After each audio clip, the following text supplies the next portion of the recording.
Selamat datang di podcast Perubahan. Kali ini kami share konten berisi tentang tanggapan keputusan MK yang melanggar kode etik. Apa pendapat Anda tentang putusan MK terkait syarat pencalonan capres-cawapres? Menurut saya publik memang sudah sewajarnya, bahkan seharusnya marah ya, bukan sekedar gelisah, bahkan marah. Karena yang dipertontonkan itu betul-betul suatu rangkaian peristiwa untuk memanipulasi sebuah lembaga yudikatif. Dan itu dipertontonkannya benar-benar secara telanjang. Karena kan kita tidak hanya bisa melihat putusannya saja, kita harus melihat dari awal peristiwanya, dan itu sudah diungkap di media massa juga. Kalau kita lihat timelinenya, kita lihat peristiwa yang terjadi sebelum putusan dibacakan, dan saya katakan peristiwa ya, bukan gosip bahkan, tapi peristiwa. Misalnya 9 September tuh, itu banyak sekali di media massa. Pak Anwar Usman sudah bilang di sebuah seminar di Semarang, di sebuah kampus, saatnya anak muda untuk memimpin, sampai mengutip riwayat dari Rasulullah tuh. Nah, jadi itu saja jelas tidak etis bagi seorang hakim untuk mengomentari sebuah perkara yang sedang diperiksa dan waktu itu belum putus. Dan 4 hari kemudian ternyata ada perkara yang ditarik tuh 13 September. Perkara itu yang diajukan oleh Almas itu ya, nomor 90. Itu baru masuk 13 September loh. Padahal perkara yang awalnya, yang 3 tuh yang oleh PSI, Partai Garuda, dan kepala-kepala daerah muda, itu sudah mengalami masa pemeriksaan sidang sudah sekitar 5 bulan, dari bulan April. Sudah mau diputus di awal September, tiba-tiba ditarik yang tanggal 13 September itu yang baru, yang argumentasinya juga baru lagi sehingga bisa masuk, dan inilah yang kemudian dikabulkan. Jadi dipertontonkannya sedemikian rupa, bahkan sampai tentu saja kita tahu bahwa Pak Anwar Usman adalah paman dari Gibran, dan kita tidak perlu malu-malu lagi untuk menunjukkan, karena ini analisis politik ya, kalau kita bicara aktor kan, siapa sih yang langsung diuntungkan dengan adanya putusan ini? Ya memang hanya Gibran, dan pamannya lah yang memimpin Mahkamah Konstitusi. Apalagi dalam putusan yang dikabulkan ini, yang nomor 90, itu nama Gibran disebut karena dia diidolakan oleh pemohon. Satu lagi, kayaknya banyak sekali nih ya yang buat saya telanjang kok, semua bisa membaca dengan jelas. Bahkan kita akan bisa lihat juga, selain nama Gibran itu terkait langsung dengan ketua MK, kita juga akan melihat bagaimana legal standingnya pemohon yang dikabulkan ini, permohonannya yang namanya Almas, itu sebenarnya sangat sulit untuk diterima dalam standar MK sendiri. Selama ini MK itu begitu ketat kalau soal legal standing. MK akan selalu bilang, tolong buktikan dulu Anda punya kerugian konstitusional. Artinya ada pasal yang karena gara-gara pasal itu saya mengalami kerugian. Bukan kerugian uang, tapi kerugian konstitusional, artinya tidak mendapatkan hak dan lain sebagainya. Biasanya ketat sekali. Tapi untuk perkara yang ini, karena dia mengidolakan Gibran, kemudian diterima legal standingnya. Padahal dia bukan anggota partai, bukan partai politik seperti PSI dan lain sebagainya. Jadi banyak sekali yang bisa kita kritik dari putusan itu dan peristiwa-peristiwa yang mendahuluinya. Apa dampak putusan MK itu bagi demokrasi? Dampaknya paling tidak 2 deh. Yang pertama pada MK sendiri nih. Buat MK sendiri, kalau saya selalu mengistilahkan begini, gantungan legitimasi lembaga yudikatif itu sebenarnya sangat rapuh, tipis, tergantungnya pada kepercayaan publik. Kepercayaan publik gantungannya adalah legal reasoning atau pertimbangan hukum dari putusan-putusan pengadilan itu.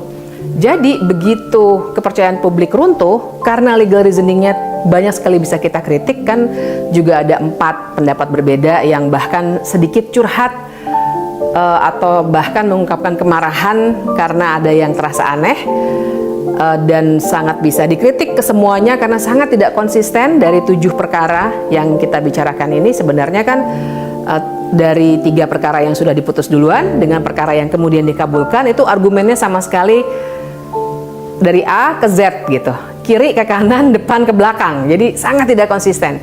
Nah, jadi dengan itu saja kita bisa mengkritik legal reasoningnya. Tapi bahkan sebelum itu kita sudah mengolok-olok MK.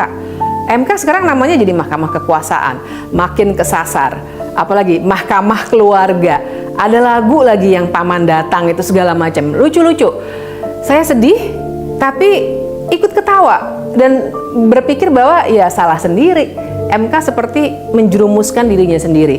Nah, anyway, saya ingin masuk ke suatu situasi di mana MK itu sudah diolok-olok, legitimasinya udah rendah sekali, dan bayangkan MK itu akan terus-menerus bertugas, bahkan dia akan menyelesaikan sengketa hasil Pilpres, Pileg, pemilihan legislatif, bahkan Pilkada tahun depan. Dan dulu kalau kita ingat pemilu 2019 saja ya yang paling belakangan itu sempat ada sangat-sangat ketat gitu ya antara Prabowo dengan Jokowi, sempat ada letupan kerusuhan depan Bawaslu, tapi begitu MK bilang yang memenangkan sengketa hasil adalah Jokowi. Ada letupan-letupan kecil, tapi lembaga peradilan sebagai penyelesai konflik secara hukum masih dipercaya. Jadi letupan itu tidak bisa meluas. Bayangkan kalau orang-orang sudah tidak percaya bahkan mentertawakan MK. Konflik itu jadinya tidak bisa dikelola lagi. Itu yang mengerikan menurut saya. Tapi lebih dari itu, negara hukum kita jadinya runtuh. Karena ini yang dirusak adalah lembaga yudikatif. Nah, tapi ada yang kedua juga. Karena menurut saya ini unprecedented ya. Ini membawa situasi demokrasi dan negara hukum kita ke sesuatu yang sama sekali tidak terbayangkan sebelumnya, karena yang diseret ke tengah pertarungan politik adalah lembaga yudikatif yang harusnya punya konsep kemandirian tersendiri, tidak politis dan lain sebagainya, diseret ke tengah-tengah dan membuka jalan bahkan untuk politik dinasti. Nah, ini yang menurut saya akan sangat merusak demokrasi kita, mundur bahkan ke belakang. Tapi juga implikasi langsungnya hari-hari ini kita makin diributkan dengan siapa sebenarnya yang akan menjadi calon wakil presiden, dan kemudian juga koalisinya ada berubah-ubah, kemudian partai satu dengan yang lain saling berkonflik begitu ya, karena mungkin ada satu Gibran misalnya dari anggota PDIP ingin ditarik ke koalisinya Pak Prabowo dan seterusnya. Nah, ini semua sangat tinggi menimbulkan ketidakpastian dan semakin menguatkan bahwa memang elit yang hanya mengurusi soal-soal seperti ini. Lagi-lagi kita tidak bisa berkata apapun, bahkan elit juga mengajarkan kepada kita kalau hukumnya yang tidak mendukung mereka, bukan mereka yang harus mengoreksi diri, tapi hukumnya yang diubah oleh mereka. Dan caranya ada cara instan, yaitu Mahkamah Konstitusi. Ini yang pelajaran yang buat saya akan merusak cara kita bernegara. Apakah menurut Anda Presiden Jokowi ikut cawe-cawe dalam putusan itu? Kemungkinannya sangat besar. Tentu saja kita tidak punya bukti sedalam atau sekonkret rekaman rapat Pak Jokowi menyuruh hakim misalnya, kan tentu saja tidak ada. Tapi kan kita juga paham bahwa cara-cara berpolitik memang tidak seperti sinetron. Ada kegiatan-kegiatan yang tidak akan secara langsung dilakukan oleh orang-orang yang punya kepentingan. Tapi itu yang kita bisa akan baca dari peristiwa-peristiwa hukum yang mengikuti sebelum putusan ini dibacakan. Tapi menurut saya kita juga bisa melihatnya misalnya dari bagaimana selama ini MK-nya sendiri sudah mulai dirusak. Misalnya salah satu hakim MK, Guntur Hamzah, itu kan sebenarnya dimasukkan oleh DPR secara melanggar hukum, melanggar undang-undang Mahkamah Konstitusi sendiri. Waktu itu Pak Aswanto, barangkali kita semua ingat ya, Pak Aswanto tiba-tiba diberhentikan di tengah jalan, digantikan oleh Guntur Hamzah. Itu misalnya salah satunya. Jadi memang sudah ada sebuah upaya untuk membuat komposisi hakim juga seperti ini.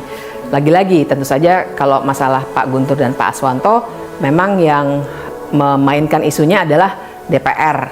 Tapi kan kita kalau melakukan analisis politik dan tata negara memang harus analisis aktor. Tidak bisa hitam putih karena ini bukan matematika.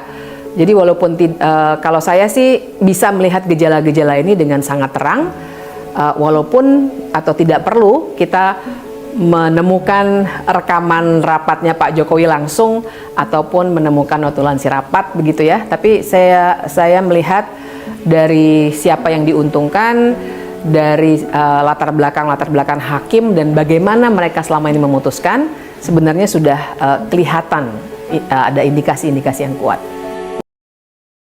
Anda setuju ini termasuk bentuk dinasti politik? Kalau kita dalam literatur yang membahas soal dinasti politik, kita harus lihatnya dua hal. Pertama, kalau berbicara dinasti politik, kita tidak hanya berbicara satu jabatan, apakah itu cawapres, apakah itu wakil presiden atau gubernur dan seterusnya.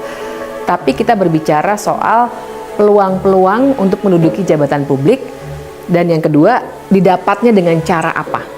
Apakah dengan cara yang instan atau memang dengan cara yang normal dalam tanda kutip walaupun dengan privilege.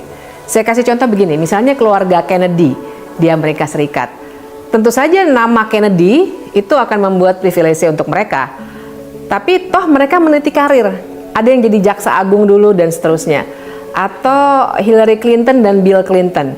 Sebenarnya Hillary Clinton yang berpolitik duluan ya daripada Bill Clinton. Nama Clinton pasti akan membuat orang langsung berpikir inilah orang yang baik dari keluarga itu gitu. Tapi kan Bill Clinton maupun Hillary Clinton sebenarnya dia menata karir politiknya pelan-pelan, tidak instan. Privilege iya, tapi itulah bedanya dengan dinasti politik yang didapat dengan cara-cara yang terlalu instan sehingga kapasitas politik benar-benar dipinggirkan. Nah, jadi kalau dalam contohnya itu salah satunya adalah Kaisang misalnya, 2 hari dia bisa jadi ketua partai politik, itu jelas cara yang sangat tidak wajar. Sangat jadul bahkan ya kalau dia mendaku sebagai anak muda dan partai anak muda, ini sangat tidak anak muda nih model seperti ini. Nah itu cara, tapi tadi yang pertama saya sebut soal jabatan. Jadi betul nanti akan ada pemilihan lagi, tapi bahwa segala cara dilakukan untuk mendudukan dia dengan privilege-nya yang masih berlangsung sekarang untuk bisa mencalonkan diri untuk kemudian dipilih, itu saja sebenarnya sudah mencerminkan adanya politik dinasti. Dinasti politik kan dinastinya, keluarganya gitu ya. Politik dinastinya itu adalah cara berpolitik yang mengedepankan hubungan kekerabatan. Nah, jadi Gibran seandainya dia tidak jadi calon wakil presiden pun, atau mungkin nanti tidak terpilih pun, tapi bagaimana dia bisa ditempatkan pada saat Pak Jokowi masih menjabat sebagai presiden, itu sudah menggambarkan fenomena politik dinasti. Jadi itu yang mesti kita lihat, itu yang membedakan. Kan orang-orang suka mengkritik orang yang menarasikan dinasti politik dengan bilang, wah nggak adil, Megawati kan juga anaknya Soekarno. Betul, tapi Megawati itu mulai dari oposisi dulu tuh, makanya ada peristiwa 27 Juli 1996 ya, baru kemudian dia naik. Bukan berarti saya membela Megawati, tapi saya ingin menunjukkan cara berpolitik yang tidak instan, dan pada saat itu dia orang tuanya sudah tidak ada. AHY, supaya kita imbang ya, saya tidak ingin menunjukkan pro terhadap satu partai, tapi misalnya AHY yang juga suka dituduh dan pasti dia membawa nama Yudhoyono. Tapi bahkan dengan membawa nama Yudhoyono pun dia tetap menapaki sebuah karir politik dulu.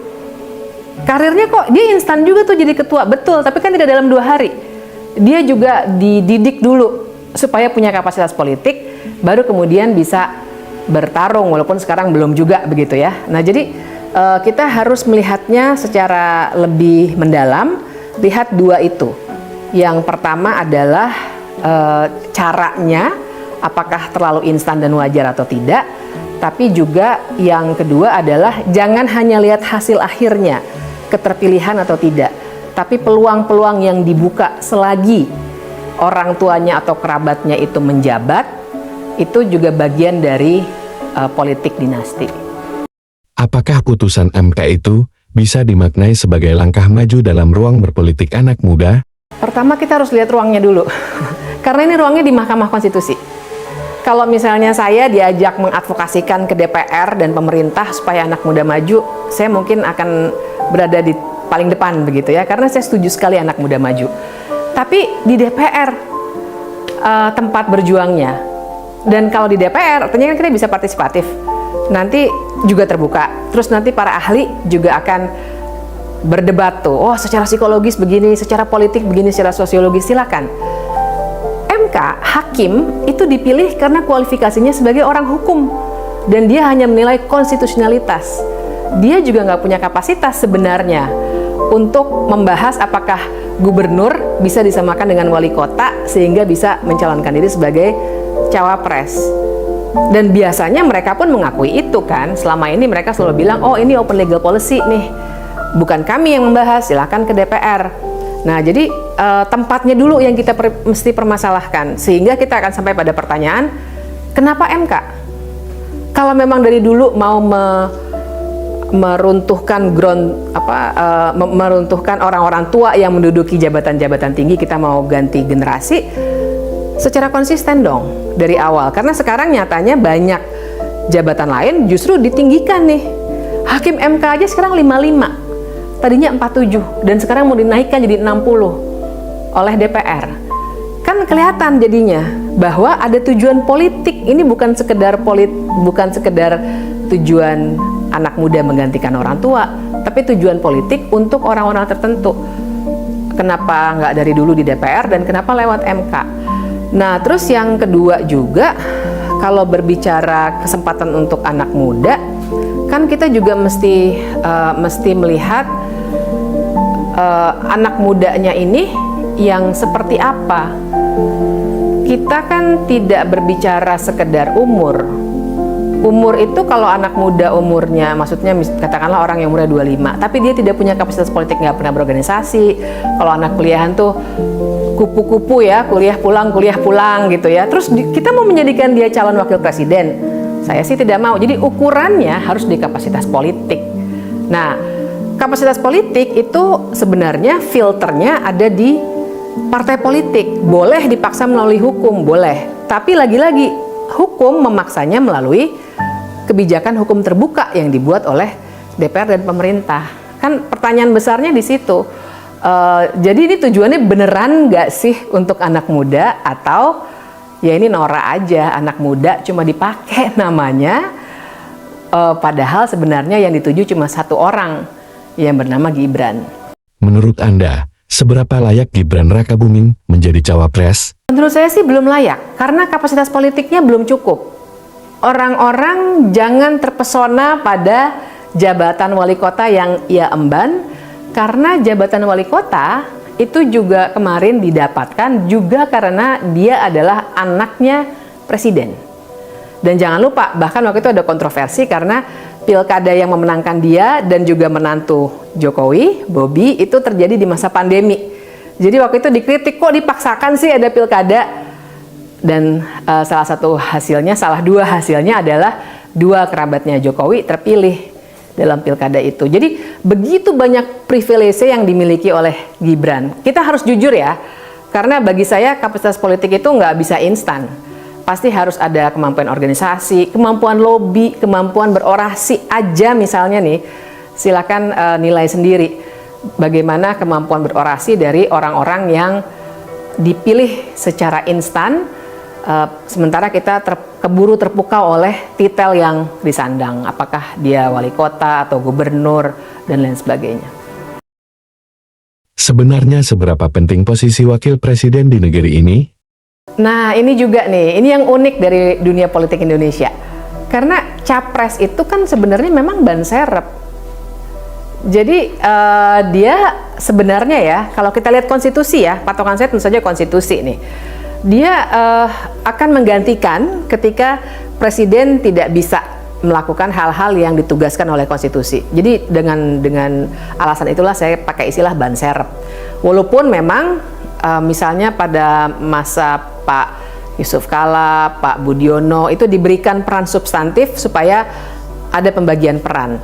Tapi dalam politik Indonesia saya melihatnya jabatan wapres itu akhirnya hanya digunakan dalam konteks matematika pemilu. Jadi ini kenapa nih sampai 3 hari menjelang pendaftaran, putusan keluar kan 3 hari menjelang pendaftaran, itu sebenarnya orang masih membicarakan apakah Gibran, apakah Erick Thohir, apakah Hovifah dan lain sebagainya itu karena hitungannya matematika pemilu. Mana nih yang akan bisa mengambil suara Jawa Timur karena besar sekali suara di situ, mana nih yang Jawa Barat. Bukan pertimbangan-pertimbangan yang sifatnya lebih strategi politik yang substantif gitu. Hitung-hitungannya soal suara gitu. Nah, jadi ya begitu ya, kalau menurut saya sih sebenarnya tidak sepenting itu dalam perannya dalam menyelenggarakan pemerintahan, tapi akhirnya dipakai sebagai penyeimbang dan pengumpul suara. Itu yang sebenarnya terjadi. Selain aturan hukum formal, apalagi yang Anda rasa tercederai dari kemungkinan dicalonkannya Cibiran Rakabuming? Menurut saya sih nalar kita ya. Nalar kita tentang cara berpolitik yang baik, cara berpolitik yang etis. Karena memang peristiwa ini sudah membawa pertikaian politik ke wilayah yang sama sekali tak terbayangkan. Jadi kalau misalnya bisa kita runut sejarah kita ke belakang, belum pernah ada loh sebelum Jokowi presiden yang sampai menggunakan lembaga yudikatif untuk kepentingan memenangkan kekuasaan. Nah, ini akan menjadi presiden baru jangan-jangan, dan ini ya juga akan merusak negara hukum kita. Karena kan harusnya kita bayangkan begini, ada demokrasi yang sifatnya lebih banyak persoalan-persoalan yang keterwakilan, mungkin sedikit banyak mayoritas dan seterusnya, tapi dia akan dijaga oleh konsep yang namanya negara hukum. Negara hukum itu pembatasan kekuasaan dan hak asasi manusia. Institusinya lembaga peradilan yang paling utama. Jadi dia akan menjaga demokrasi, makanya selalu berdua disebutnya. Negara hukum yang demokratis atau demokrasi dan negara hukum. Nah, sekarang ini negara hukumnya sedang dirusak sehingga pagar pembatasan kekuasaan dan hak asasi manusia akan semakin lama semakin tipis. Nah, ini yang sebenarnya sangat berbahaya. Jadi saya baru baca sebuah tulisan menarik sekali, tulisannya Tom Ginsberg. Dia bicara dari tahun 2018 dan dia melakukan studi komparatif di banyak negara. Judulnya adalah, kalau mau dicari, judulnya adalah Democratic Backsliding and the Rule of Law. Intinya dia bilang bahwa pembajakan demokrasi di banyak negara di dunia ya, karena dia studi komparatif, itu memang seringkali akan sangat efektif bagi orang yang akan berkuasa itu ya, bagi demagognya, apabila dia membajak pengadilan. 2018 waktu artikel itu keluar, kita belum memikirkan hal ini akan terjadi di Indonesia. Tapi hari ini kita sudah melihatnya. Setelah keluarnya putusan MK itu, kita bisa apa? Pertama, menurut saya kegelisahan dan kalau ada kemarahan juga baik ya, dan itu perlu dipelihara menurut saya untuk menjaga cara berpolitik di negara ini. Saya khawatir sekali kalau kita kemudian pasrah dan ya sudahlah, kita jalankan saja putusan MK-nya. Betul, putusan MK harus dijalankan, tapi bagian-bagian yang salah, pengambilan putusannya kok begini, hukum acaranya kok dikadali, dan seterusnya, pendapat berbedanya 4 hakim itu sebenarnya sudah menggambarkan kekisruhan yang luar biasa dalam proses pengambilan putusan. Nah, itu semua masih tetap terus-menerus dibicarakan. Jadi kita tidak akan kemudian membenarkan cara berpolitik yang seperti ini. Saya khawatir kalau kita diam saja, kita akan menerima hal ini, membawa MK dengan penuh konflik kepentingan ke tengah pertikaian kekuasaan, jadi sesuatu yang baru, yang normal, kenormalan baru gitu. Jadi seakan-akan nanti ke depannya kita akan terus-menerus begini. Udah deh, nanti yang terjadi siapa kuat dia menang, karena nggak ada lagi wasitnya. Ini kan seperti pertandingan bola, wasitnya tapi ikut main bola juga. Mungkin dia pemain ke-12, bukan wasit lagi. Ini ngeri kalau demokrasi seperti ini. Jadi teruslah pelihara, tapi step berikutnya apa? Masa cuma marah-marah atau diskusi? Nah, menurut saya kita memang mesti mengevaluasi Mahkamah Konstitusi dan partai politik. Mahkamah Konstitusinya itu kita harus, teman-teman harus sadar bahwa Mahkamah Konstitusi itu tidak ada yang mengawasi sehari-harinya.